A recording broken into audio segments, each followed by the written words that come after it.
Good afternoon. This is Todd Colvin coming to you from the floor of the CME Group. We are talking rates, 10-year note yields, still staying the course. We've seen over the last four Fridays, that's 4 weeks, we've seen 10-year note yields settle within a 3 basis point range. So while we've seen about a 30 basis point range over that period, we've settled each Friday pretty tight, and it's been kind of a coiling process, kind of waiting for something to happen. We've had inflation data, we've had employment. We had an FOMC in there. Now we're looking at Chairman Powell as kind of the it trade next. But the market seems coiled, ready to move, but not yet seeing the catalyst that would push us there. We're trending towards 3%. We failed to get there again this week, but that doesn't mean we're not going to get there or couldn't get there next week.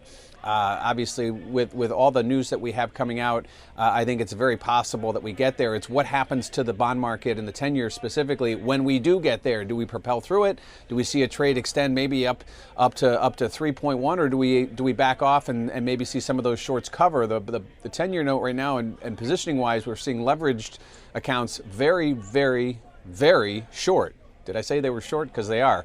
So right now that could be a catalyst for buyers to come in and maybe wait and see if we can get those yields to dip back down and give another selling opportunity. Market volatility, while it's been one of those deals where over 2016 and 17 we saw moments of elevated levels. We saw, events that came and went, and volatility bid and softened very quickly. We've seen a pretty good sustained period over the past month that would tell me that the market is waiting for something, because as we talk about those yields settling each Friday, very tight, kind of waiting, volatility has remained elevated, and higher Treasury volatility is something that we haven't seen in a long time. And while we're seeing all this issuance come to market, while we're seeing uncertainty out of the Fed, while we're seeing economic growth be questioned, while rising inflation, I think that there's a lot of reasons why the bond market could continue on this trend. But these higher yields, we haven't been there.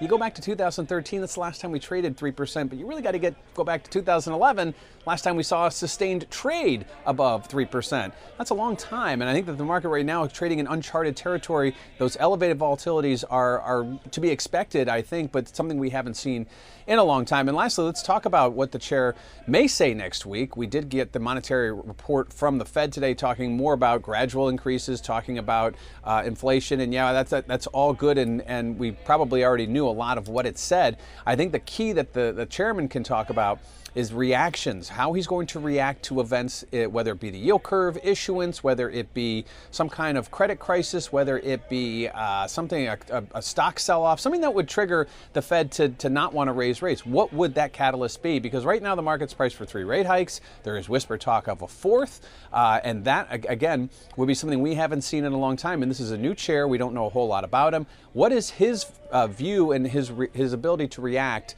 to something maybe that we don't see? And we may get our first look at that next Tuesday and Thursday when the Fed sits down to the House Financial Services Committee and the Senate Banking Committee.